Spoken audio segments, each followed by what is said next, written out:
带你追查事件真相，掌握政局变化。观众朋友你好，欢迎加入新闻大白话，我是主持人谭一伦。好，节目一开始来介绍今天的特别来宾，首先是国际政治专家赖岳谦。主持人好，观众朋友大家好。退役少将厉正杰。一伦好，各位观众大家好。还有台大哲学系教授苑举正。一伦好，各位观众朋友大家好。好，我们还是要来关心的就是川普跟中国习近平之间的关系。好，美中的角力在川习会之后是持续的在国际间发酵。我们现在看到白宫公布了美中协议的细节嘛，说北京取消了稀土管制，而且做出了4项承诺。那川普这边则说，我们这次的谈判已经完全了消除稀土的威胁，而且他还说中国同意恢复对美国的农产品出口以及出售稀土的矿物。好，在川普的口中听来这个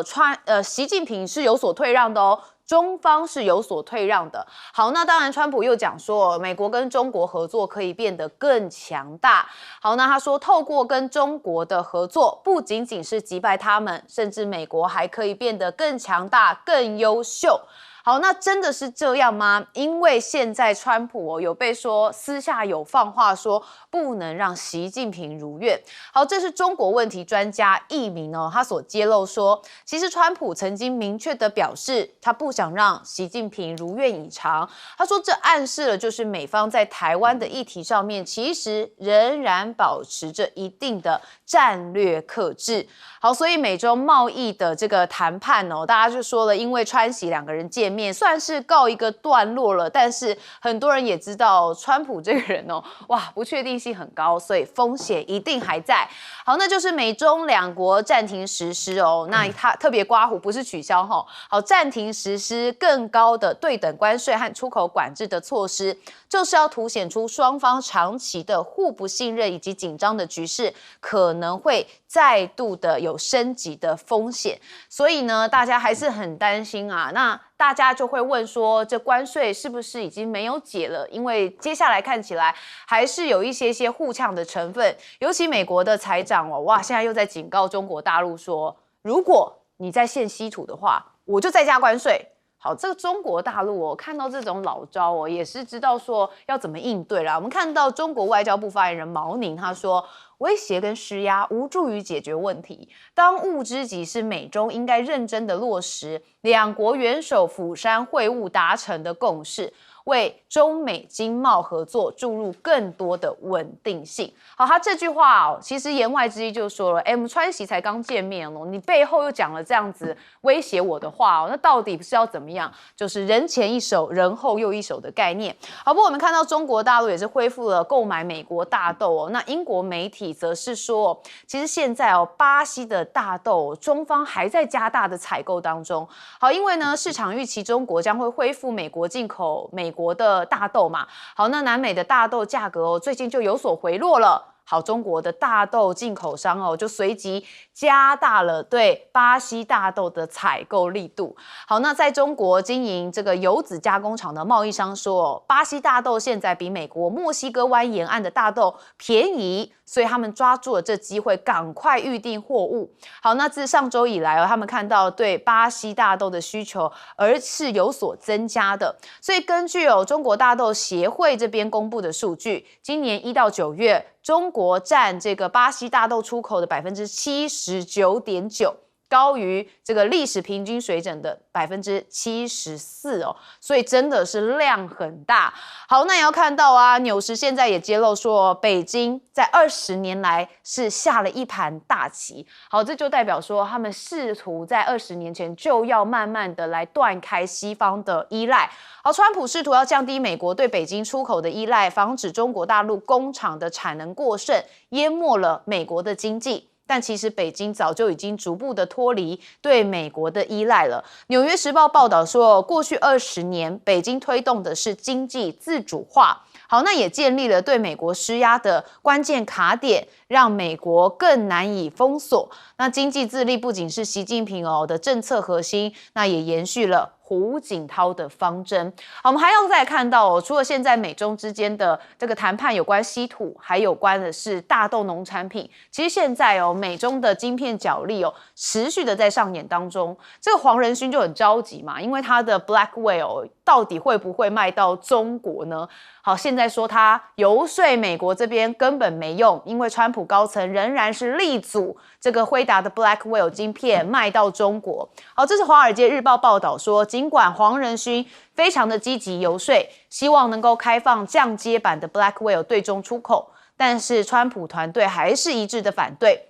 甚至卢比欧还警告说，如果放行的话，就会重创国安。那卢特尼克跟贸易代表格里尔也是接连的表态反对，所以最终宣告了失败。那不止中国被禁其实川普也说，辉达最先进的 Blackwell 的晶片只能卖美国的企业。好，已经讲出了他的底牌。他说，只有美国客户能够取得了辉达最顶级的晶片跟最先进的晶片。我们不会让除了美国以外的任何国家来拥有，我们会让中国跟辉达做生意，但不涉及最先进的晶片。好，美国你不卖我没关系啊，中国大陆自有办法。我们也看到《金融时报》报道说，中国大陆现在已经加码在补贴对部分国内大型资料中心的电费减免，最高达到50%。他们希望能够加强促进国产晶片产业的发展，要力图跟美国来进行竞争。所以您看到像荷兰政府不是一手挑起的安氏半导体的这个风波吗？其实还在继续。德国汽车零部件供应商也在紧急的寻求中国对安氏半导体晶片出口限制的豁免，希望通过政治来解决贸易的僵局。好，所以可以看到现在这个川普真的是跟习近平见面之后讲的好像很不错，跟他之间因为你看他的1个小时专访里面提了41次的中国，但他的财政部长还是在背后数落中国。我们先问赖老师。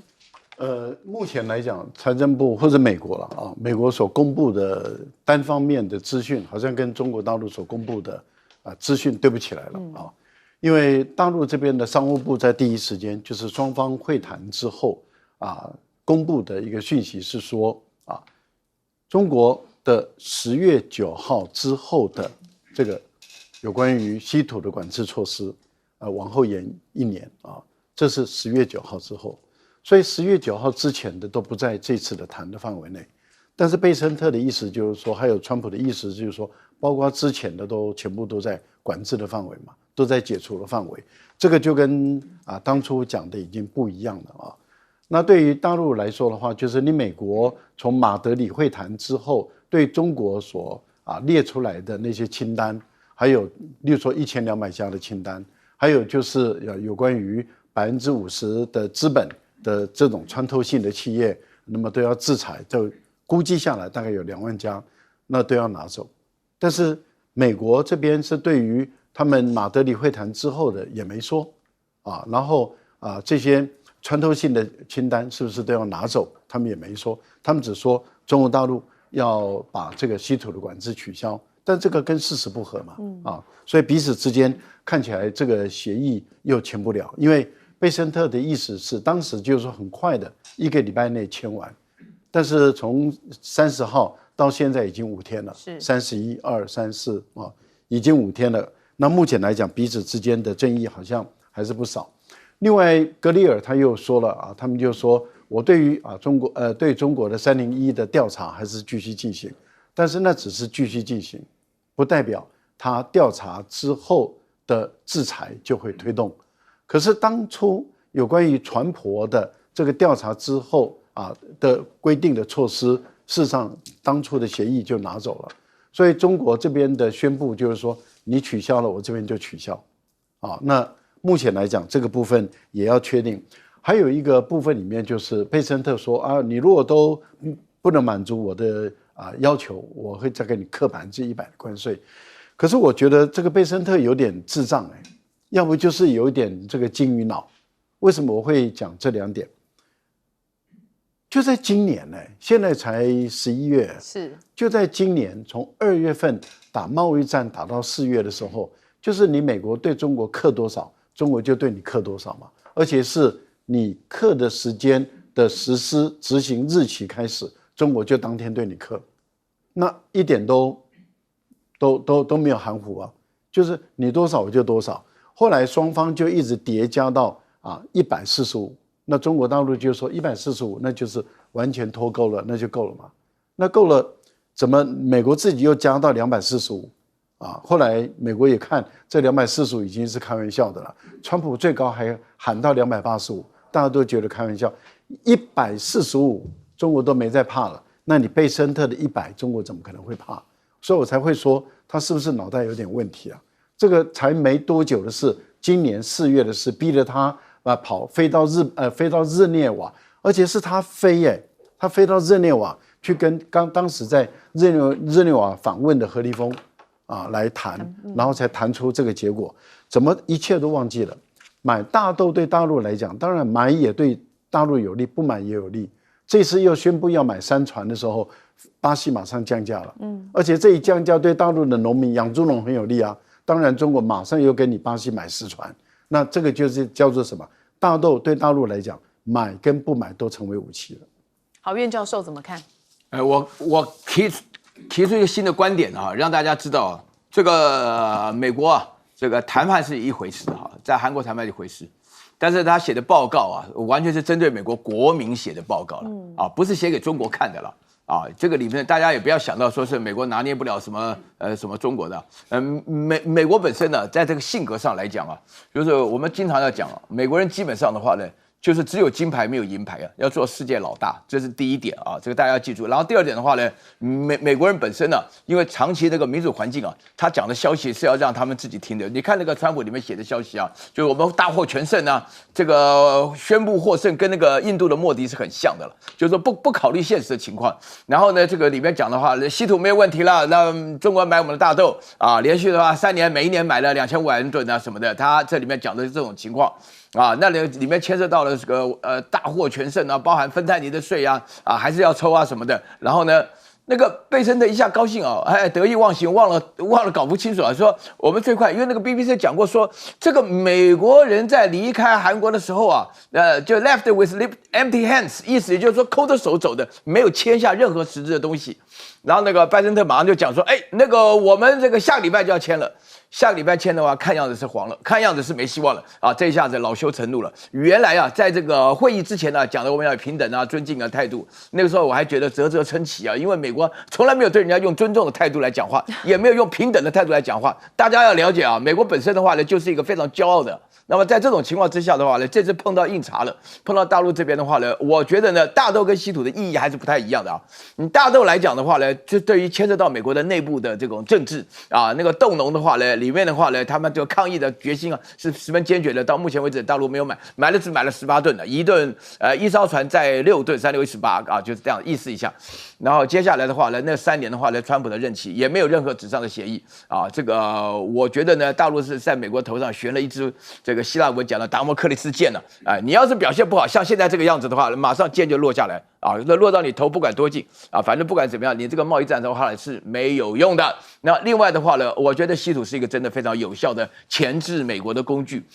因为这个稀土的话呢，我今天看了一个报道，中国的话呢，在这个北方的话呢是生产的轻稀土，在南方尤其是江西那一带的话，湖南那一带是生产重稀土，所以这个的话呢，这个中国在所有的稀土17种元素里面占的比例最多，而且蕴含量最丰富，提炼技术最优秀。另外的话，再加上人才与制度以及环境上的成本的付出，这个是美国追不上的。那贝森特又是吹牛了就2年，最多2年我们追得上。那你试试看。那大家都会发觉，所有的国际媒体都在讲，美国这一次的话呢，对外也要说一些实话。你对内讲谎话是没有问题的，但是你对外的话，如果不说实话的话呢，会影响到你的判断。而且我觉得这整个态势当中的话呢，大陆的目前为止的趋势是基于主动的情况下，美国显得很被动，我要不要卖稀土给你，要不要买你的大豆那么这种情况下都很麻烦。另外我提一提黄仁勋的事情黄仁勋自己前一阵子讲他的理由是这个 Blackwell 要卖给中国的原因，要增加中国科技对美国科技的依赖性。黄仁勋，你泄露了国家机密你这个话不能讲，你一讲以后，你这个 BlackBerry 不要卖了，不要卖到中国去了，人家怎么可能依赖你的科技嘛？大家想也知道嘛。所以说这个是聪明一世，糊涂一时啊。那他讲这种话的话，我觉得他根本就是对于美国来讲，就是很相信他的这个 NVIDIA 的这个芯片是追不上的。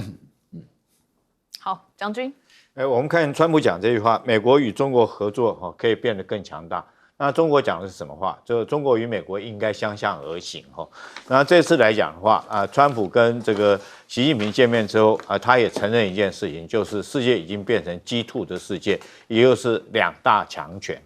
但是我觉得苑教授刚刚讲很对，美国是一个很骄傲的国家。其实美国自己本身来讲，他们有一个理论叫修昔里德陷阱。什么叫修昔里德陷阱呢？就是当有一个新兴势力兴起的时候，那挑战旧有的势力，旧有势力一定会把它打压下去。那双方来讲，新旧2个势力究竟孰胜孰败很难讲，但是一定会互相的这种牵制之合。这是美国的他们的观念是这样，所以当中国来讲，方方面面都已经开始迎头赶上的话，那美国绝对不会允许中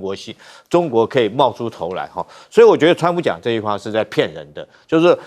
美国不可能跟中国互相合作，他只会打压中国，是不可能跟中国合作的。所以我们看到这次川习会因为贸易战之后，我们看到川普不管是在这个Blackwell 晶片或者是科技方面来讲的话，还是极力要打压中国。但是我觉得这个打压是很难的，就像是美国这个学者所讲的中国已经在20年前就已经开始下一盘大棋了。这盘大棋的棋子是什么呢？不是只有现在我们看到的黄豆啊、稀土啊这些小东西，因为习近平讲说中美2国要开始算大账。那大账这个棋子什么？我觉得有包括很多了往大一点方面来讲，第一个是军事方面双方来讲，我们看到这个大陆来讲，不管是这个各项的导弹，或者是航空母舰或者战机，已经在方方面面，这是军事强。第二个科技方面中国也在这方面下一个大棋，这也是中国的一个棋子。第三个能源也是一个棋子，所以我们看到中国已经在西伯利亚2号管道，还有各个地方发展它的绿色能源包括到太阳能发电、风力发电，甚至于水力发电能源来讲的话，以后不再依靠美国。另外来讲的话，地缘政治那中国来讲一定会想方设法，不管是搞好跟韩国、跟日本，还有这个包括到这个中亚那些一带一路的彼此之间关系。另外来讲的话，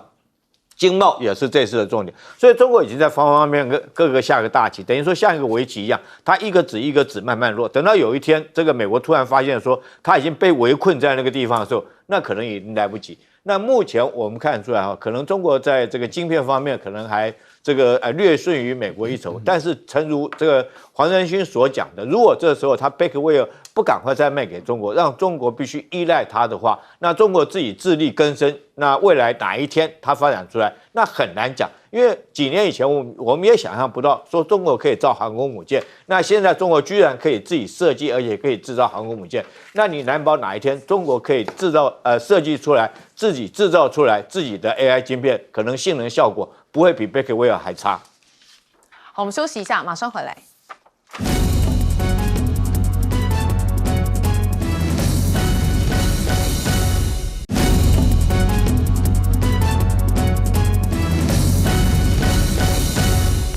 好，我们也要来关心到的就是中国跟俄罗斯的互动跟发展，因为现在中俄的这个中国跟俄国的总理这边有定期会晤，杭州举行。好，我们就看到李强他说中方愿意跟俄方这边以2国元首重要共识为根本的遵循要加强战略沟通，深化各领域的协作，那不断的推进中俄新时代全面战略协作伙伴关系，在实践现代化的道路上面要继续的携手前行。好，所以即使这个美中的气氛看起来比较回暖，那莫斯科跟中国的战略伙伴关系他认为也仍然是牢不可破的。好，那当然嘛，中俄之间这个战略伙伴关系一定是更加紧密的。好，但是因为川习会之后，大家也会看中俄之间的这场会晤他们之间的互动是怎么样。其实有签了多项的合作协议包含了是贸易、投资、能源、交通、农业、太空，那要意图深化的就是这这个双边的合作。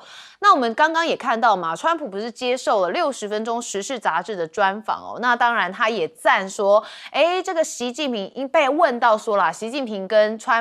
对不起，是习近平跟普京之间哦，谁更难对付？好，川普回答这个主持人问题的时候，他说这2个人都很强硬，也都非常的聪明，他们都是非常强而有力的领导人，可不是好惹的。好，但我们也要反观看到啊，现在美国跟韩国其实他们也有一些军事上面的一些互动，也就是军事最高的指挥官哦，这2位首度的共同执行飞行任务。赫格塞斯在3号的时候到了韩国，跟南韩的防长安圭博共同视察两韩的边境。那美韩空军2025年第2次的自由旗帜联合空中的演习。好，那当然看到这美国参谋首长的联席会主席哦，这个凯恩跟南韩联合参谋本部的议长陈永成在乌山的空军基地哦，搭乘2架的这个KF-16战机，那升空督导联合军演哦，这是美韩同盟首次由2国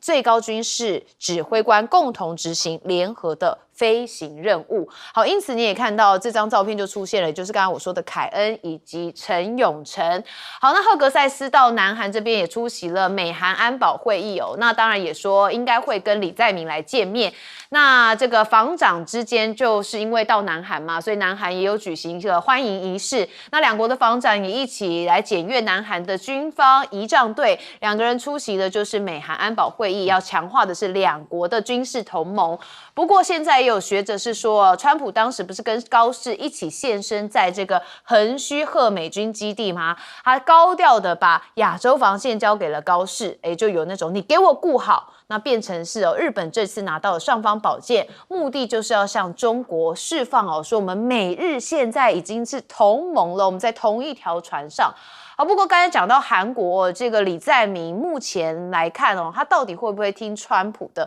因为现在说安美金中的战略正在松动当中，美国驻韩国来建核潜舰所以首尔跟北京的关系就会面临考验。那南韩的前驻英大使认为随着北韩的核威胁升高，发展核潜舰是必要防卫手段，但是一定会触动到就是中国大陆的敏感神经。那南韩的左派媒体韩民族新闻也担忧说，如果驻韩美军的角色从协防南韩，接下来转为牵制中国，韩国跟中国的关系就会面临考验。南韩的前驻欧盟大使说，安美金中的结构仍然具现实的意义，但是韩国对中国的经济依赖因为依然是相当深厚。好，李在明发文评论的中韩元首的会谈他说恢复关系走向共赢。李在明说，双方同意全面的恢复韩中关系，在作为战略合作伙伴上的基础，再次携手走向务实合作、互利共赢之路，意义相当的深远。所以韩国还是没有放弃跟中国大陆之间的交往跟互动。好，那所以呢，看到有一些趋势，也是中韩的央行续签双边的本币互换协议，规模是4000亿人民币。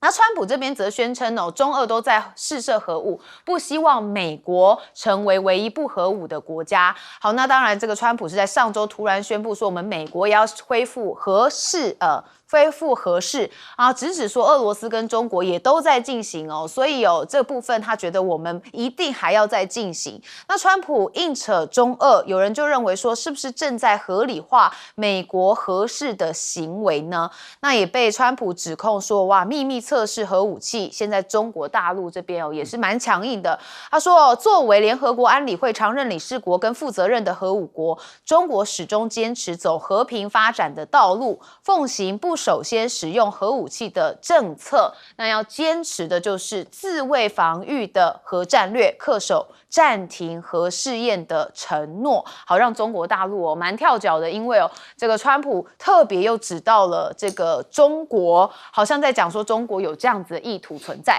好，我们还是回到一开始就是中国跟俄罗斯之间的关系现在也是蛮多人关注的焦点。先问赖老师。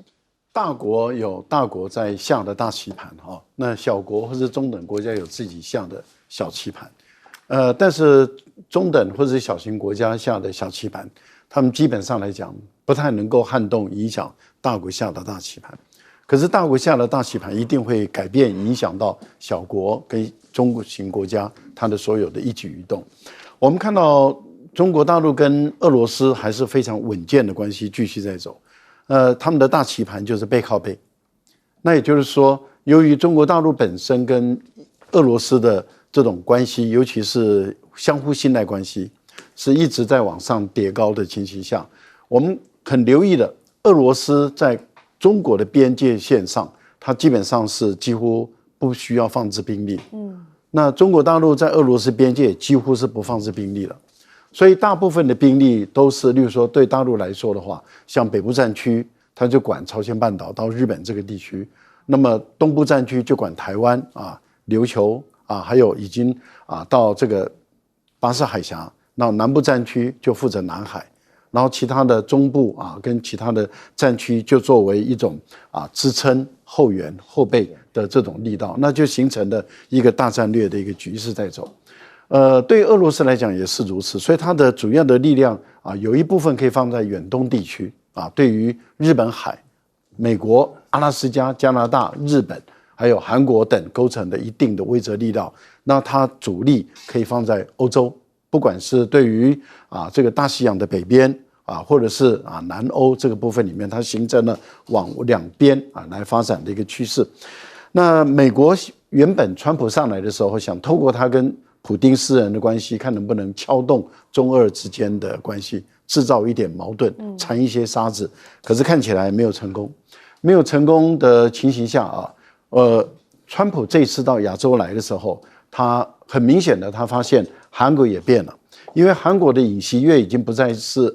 韩国的李在明不是过去的尹锡悦，是尹锡悦是一面倒向美国，所以尹锡悦把朝鲜半岛的关系搞得紧张，他把他跟中国跟俄罗斯的关系都搞得很紧张。那所以韩国事实上是相对来讲，在整个东北亚的局势，他只能依靠的日本跟美国在走了，他没有路走。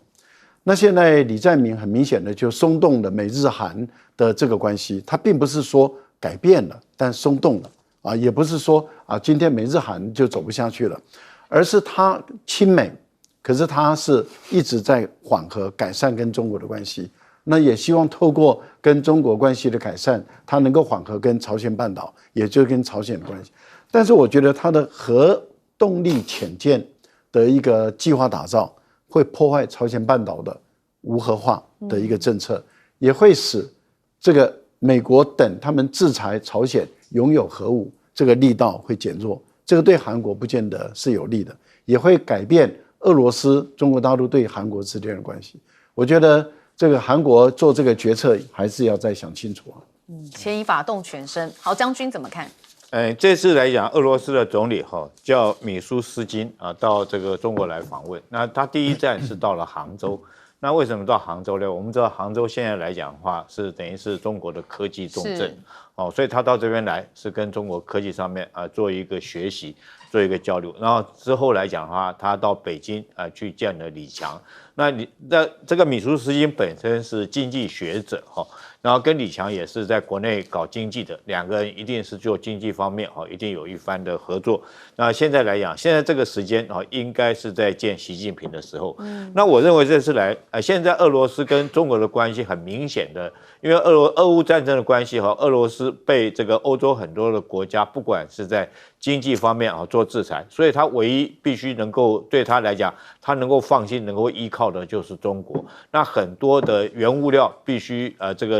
像他的这个天然气石油来讲，必须卖给中国他才有相关的经费、相关的费用来提供他作战的物资使用。所以我认为说是这次米舒斯金来，第一个会谈的一定是西伯利亚2号管道，因为那时候93的时候。这个普京到中国来大概已经搞定了就是天然气管道，那时候在想说走哈萨克还是走蒙古那现在来讲的话，这条天然气管道是从蒙古进来，那双方来讲还有很多细节可能可以敲定，譬如说是这条管线由谁来经营，由谁来出资然后每年可以卖多少到中国方面来讲的话，我想这是米舒斯金来最重要的是，我想这是他来谈的第一个重点。第二个重点来讲的话，他当然必须要依靠中国持续卖给中国，不管天然气或那个。那当然这个生意归生意这个国家朋友归朋友。那这个价钱来讲的话，我觉得双方也会利用这机会来谈，因为俄罗斯来讲，如果说是它的这个石油、原油或天然气没办法再卖到欧洲去那中国这时候当然可以用比较低的价格来跟他谈，来跟他买这是第一个。第二个来讲，我们看到这个川普这时候到这个日本跟韩国，很明显的，他要将这个东北亚整个东亚地区的防务责任交给日本跟韩国所以说他跟这个高市早苗说这个同意他开一个空的支票给他，随便他填要什么东西，然后来协助他发展他们的军工业，那恢复他的军事强权。那对韩国来讲的话，会答应让他这个帮他建核子潜舰。我觉得这很明显的都是剑指中国了剑指中国。那美国来讲，自己可能要做战略退缩，他就可能转移到第二岛链，在关岛那边，他将第一岛链的防务责任交给日本、韩国来负责。袁教授，我从国际政治的角度来看中俄关系的话，那这个真的是天佑中华了俄乌之间的冲突的话，这场冲突打得这个俄罗斯快撑不住了如果说是没有中国购买它的这个油气的话呢，那我觉得俄罗斯的处境会非常麻烦。那这个情况下来讲的话呢，这个是一个非常重要的观念。所以说中俄之间的关系发展的话呢，我们这样子讲比较形象的比喻一下原来的话呢，闯关东现在极有可能是闯远东大家记住西伯利亚大概有760万平方公里的土地那么俄罗斯这是上限了。那下线的话呢，就是基本上定期在杭州的集会聚会讨论经济的事务或者说是开放免签证那么这个都是一个目前关系比较好的一个征兆。那另外，我觉得川普在讨论到这个有关于这个普丁跟这个习近平主席的时候呢，就用他们的比喻放在一起让人产生错觉，其实这两个人的方式是完全不一样的那普丁的话呢，是因为正在国家是属于这个特别军事行动而转变成为全面战争的一个下场下，面临一个非常困难的一个情况下，那跟川普在谈到任何事情的时候都要发挥很大的智力。其实基本上我们看得出来，普丁是骗了川普，或者说是川普以为普丁很好被骗，搞了半天是自己被骗那么习近平主席的话呢，跟他都是讲道理，大家可以翻开这个资料来可以看得非常清楚。那日本你就教他由负责亚洲防务我只听过日本人有菊花羽箭没听过尚方宝剑我觉得日本人敢不敢要这把尚方宝剑是一个非常大的问题因为日本前一阵的话，大家传出来俄罗斯为什么跟日本突然强调说我们之间的2次大战以后的合约都还没签你要搞清楚这为什么要特别提到这个事情因为俄罗斯那边的话呢，拿出日本的详述里面的条约给这个大陆看的时候，就突然发现，我也很惊讶，发现原来4国岛是应该由中华民国占领的那这个条约里面写得一清二楚，你认为日本会不紧张吗？那当然会很紧张。那日本现在拿到这个尚方宝剑，美国给了空头支票，你就是美国给什么东西，美国自己来都不行你不要说是那个尼米兹舰上面掉了两艘先进的飞机，到现在都还没搞清楚那另外的话呢，我要谈一谈这个核爆试验我觉得这非常恶劣这非常恶劣。为什么？因为这牵涉到你我对不对？我们原来有一个核子不扩散条约大家都签的，而且这签的当中的话呢，是由5个联合国的常任理事国来负责管理的那个川普现在讲说，中俄都在试爆，我们也要试爆。这个世界上有5个国家是合法的拥有核能武器的同时，大概也有5个国家他们偷偷摸摸的拥有核武器，没有经过联合国授权。那么这个世界的和平就关在这个一举。那川普现在做这个事情的话呢，这是一个非常恶劣的，也足以证明美国的总统水准非常低好，我们休息一下，马上回来。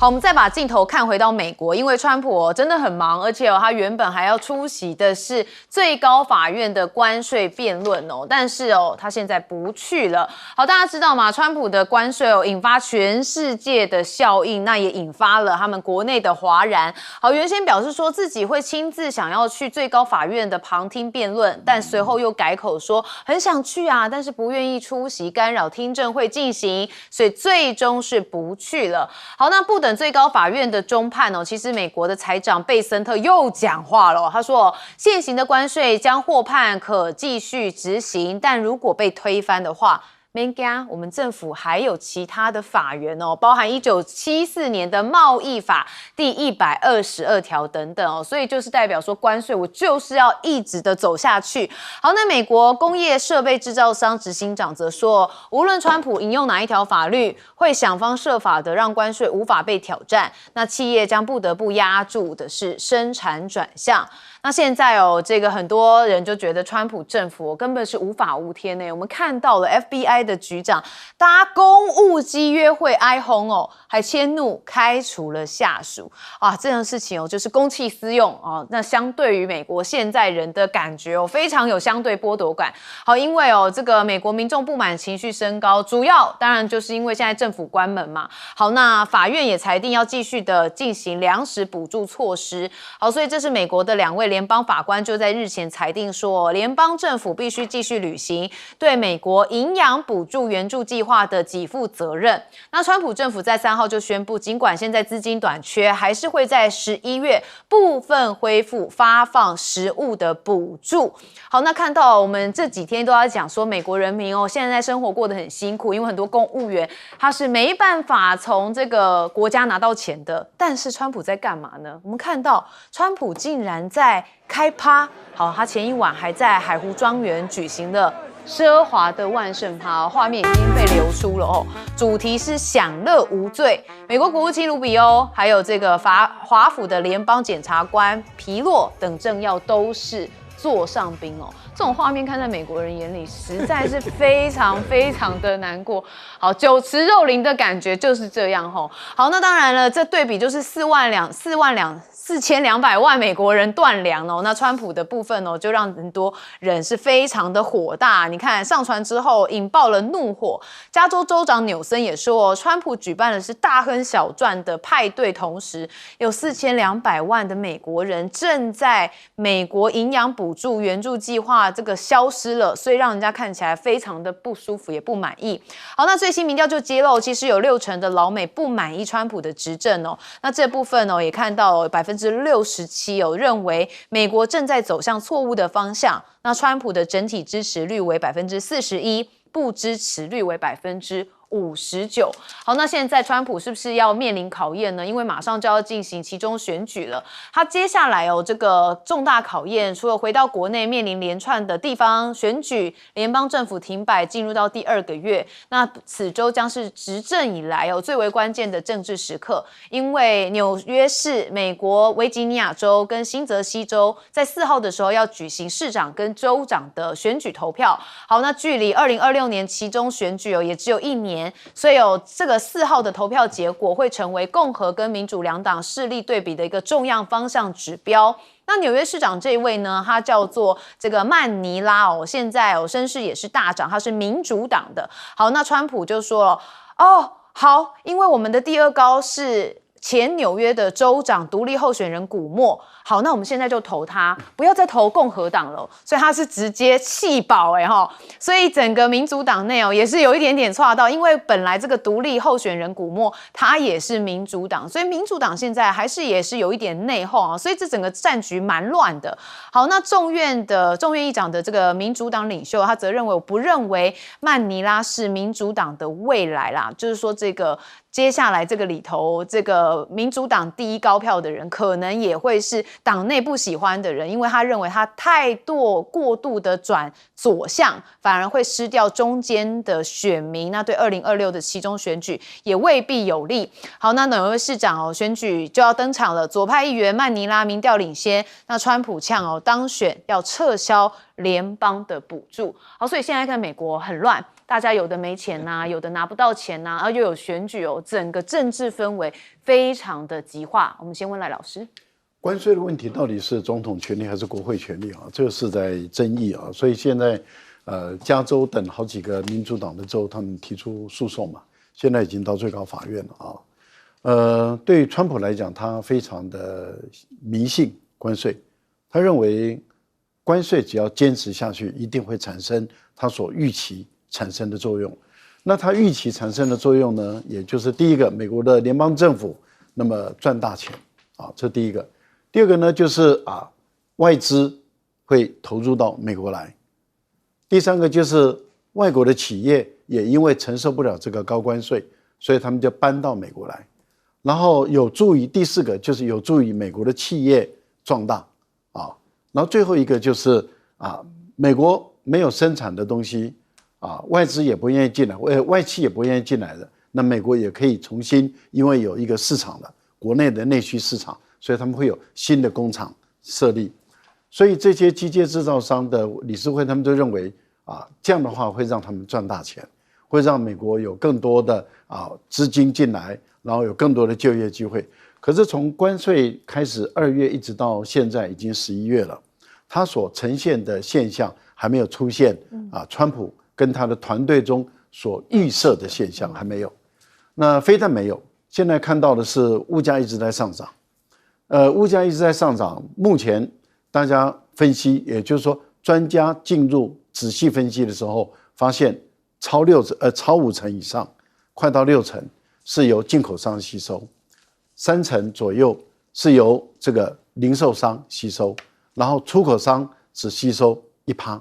换言之，也就是说，美国的联邦政府剥削的不是出口的生产制造商，而是剥削的是美国自己的进口商跟零售商。那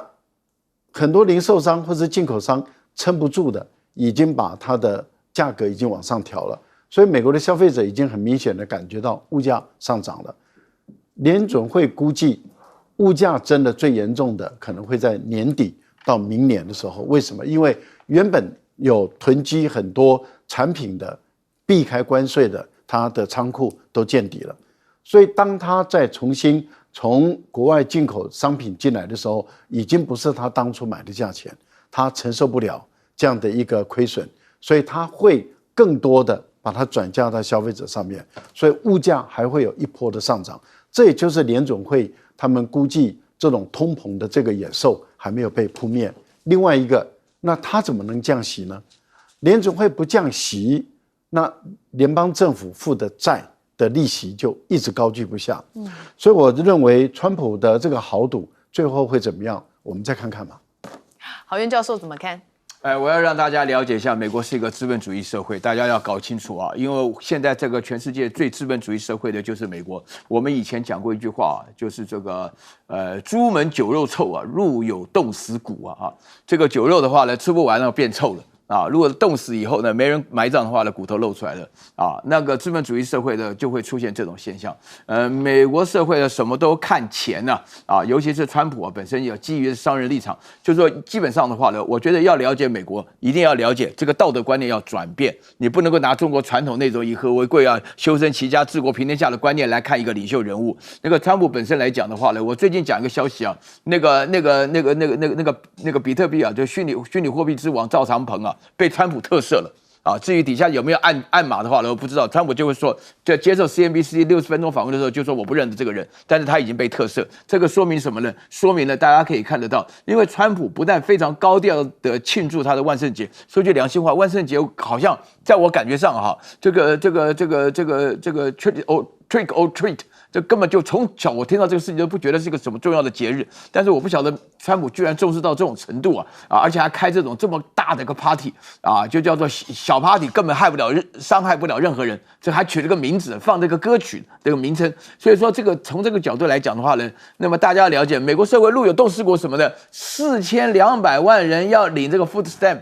我跟你讲我当初在读书的时候听到美国可以发 food stamp， 因为我很多老师在美国留学的时候，他们都领过 food stamp， 那个时候会觉得说，哇，根本都吃不完了，你知道吗？美国的牛奶啊、面包啊，生活中啊，根本可以买到任何东西，吃不完都觉得说这个美国梦啊，这个美国天堂这样来的。那现在的话呢，在美国的资本主义运作底下的话呢，那么他们的政治极其混乱的结果，导致他们经济也混乱。现在社会的救济基本上说停就停啊！我请大家要稍微了解一些事情啊，就是美国现在的公务机关之所以关门的原因，就是因为川普不愿意直接接受奥巴马总统在时候所推行的健康保险计划的这个减免计划了哈。那么其中包含了弱势团体，但是川普说这些弱势团体的话都是吸毒的啦，都是监狱里面被关的犯人啊什么的。那么这个事情他绝对不妥协啊！就这些人，我跟你讲哈，川普的这个绝对不妥协，让没有竞争力的人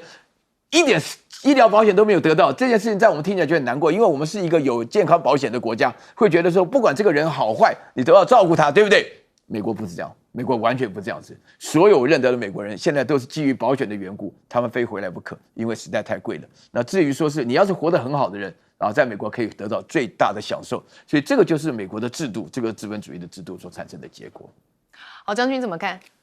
依据美国自己最新的联合民调显示，这个川普现在他的支持率只剩下41%，但是这个不认同他的、不支持他的高达59%，代表大部分的这个美国的民众来讲的话啊，是不认同川普这一阵子的所作所为，甚至于有1/3的这个美国民众认为要实施一场革命那我们看到美国最近这段时间确实是整个国家很乱每个礼拜天不是每个礼拜天啦，但经常3不5时假日的时候都有所谓无王日的这种游行跟示威当然这主要原因，第一个我觉得最主要原因是因为它的关税胡乱的政策，他总是希望说是借着关税提高关税，将制造业拉回美国，但事实上却推升了自己民生的通膨那现在来讲还不是通膨最严重，因为很多的这个进口商他把货拉进来以后囤储在仓库里面，现在陆陆续续在释放出来。那等到这个仓库里面货卖完以后再卖的话，当然这个物价就会紧接着上涨。那除此之外，我们看到川普他还做了什么呢？他譬如说是他的移民政策也引起美国很多人的反感，尤其是最富有的那几个州，因为有很多的移民到这边来他们是在基层打工的，是在那边餐厅里面洗盘子的，做这些基层的劳动力。那你将这些基层劳动力赶走之后，那很多的企业它就没有了基层劳动力那当然会引起民众来讲生活上面的不方便那再来其次一点，我们看到它的取消了所谓多元性平的政策，由于这个取消，那美国最近包括川普自己都发生过好几次的这种所谓暗杀枪击事件，包括最挺他的网红都这个因此被这个暗杀丧命。那他自己也曾经在选举期间有2次这个被枪击，一次甚至于打到耳朵一次只是这个枪击的嫌疑犯跑掉没有开枪。但是我们从以上种种都可以看出来，美国现在确实是很乱的一个社会情形了。那美国究竟是不是属于民主国家？一个民主国家合理来讲应该这个司法、立法、行政3权鼎立，但是我们现在看到这个川普来讲，他的团队只是不断的利用他的在操弄他的所谓的司法由他来解释让他的行政权不断的膨胀扩大。除了在关税方面，我们看到他在军事方面，譬如说是他现在对委内瑞拉用兵来讲，也是利用他的总统行政权，一纸命令就下去了。那根本如果说开战的话，你应该是要经过国会同意嘛，但是他根本就不经过国会的同意，然后就这个对委内瑞拉用兵。那他是想说这个打击毒品，打击毒品事实上是不应该是用到军队去做这个工作的。其次之外，我们看到川普对其他世界各国也一样，很多的对他盟邦的国家他是极尽的羞辱，包括我们看到他对加拿大说是他的第51州然后甚至于这个对于一些这个友邦的元首甚至于是一种羞辱，譬如说高市早苗他在那边人家是一个女性的国家元首嘛，你对他做出这种不礼貌的举动，引起日本民众的反感。所以我觉得川普这段时间你可以称之为他是一个他不是顽童，他不是童，他是老人等于老顽固了在这边不断的把自己国家弄乱。我们这个中国有一句话务必自腐而后重生